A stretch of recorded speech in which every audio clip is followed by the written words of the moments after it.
The CEO deliberately disguised himself as a poor man to go on a blind date, but the moment he stepped into the restaurant, he regretted it immediately. Walking toward him was none other than his childhood sweetheart, the girl he'd secretly loved for 20 years. He froze on the spot. She looked him straight in the eye and asked if he was hard enough. Panicking, he covered himself instinctively and stammered that everyone he'd been with said he was plenty hard. Then he tried to regain his composure, muttering that she seemed different from how he remembered. Curious, she asked what he remembered her being like. Just then, the actual blind date, a scheming woman, got so annoyed by the whole exchange that she stood up and stormed out in anger. Seeing this, the CEO pointed at the woman who just left. The girl was confused. Why did he think she was a manipulative type in his memory? Neither of them realized they'd gotten the wrong person. The woman who had just stormed off was the real blind date. But suddenly, she noticed she was late for work, so she said goodbye and hurried off. The CEO immediately decided to propose. But since he had mistaken her identity, his proposal failed spectacularly. Baffled, he went to figure out what had happened. At the meeting place, he heard someone calling out the real blind date's name from a distance. Following the voice, he finally realized his mix-up.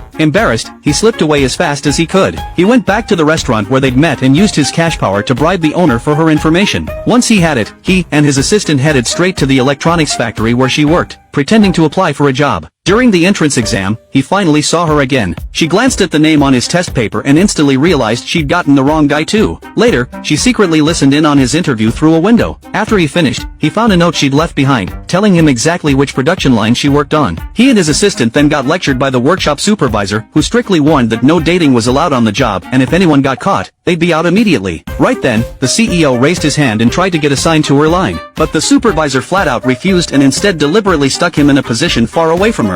Of course, that didn't stop him. He lay in wait along the team leader's route and bribed him with cold hard cash. Moved by the CEO's money, the team leader secretly reassigned him to her line. Meanwhile, a guy who had a crush on her tried to slip her a flirty note, but the CEO's assistant intercepted it and tossed it into a basket instead. Later, the girl handed the basket to the CEO and asked him to check the products inside. While inspecting them, he found the note but mistakenly thought she was asking him out. That night, he went to the cinema just like the note said. Surrounded by the romantic atmosphere, he got confused and accidentally flirted with the guy who'd written the note, thinking it was her. Just as they were about to kiss, he snapped back to reality, horrified. The next day, furious and humiliated, he confronted her and demanded to know why she'd played him for a fool. She looked completely innocent and swore she hadn't done anything the night before. Only then did he realize he'd misunderstood everything. She, noticing how weirdly flustered he was, asked if he was okay. He got so embarrassed he ran away on the spot. Back at work, he started secretly sending her snacks down the conveyor belt. The supervisor caught him red-handed and blew up at him, threatening to fire him on the spot. Before he could say anything, the girl stood up and, without hesitation, confronted the supervisor head-on. She snapped back at the supervisor, saying that low productivity had nothing to do with him, he'd only been there a few days anyway.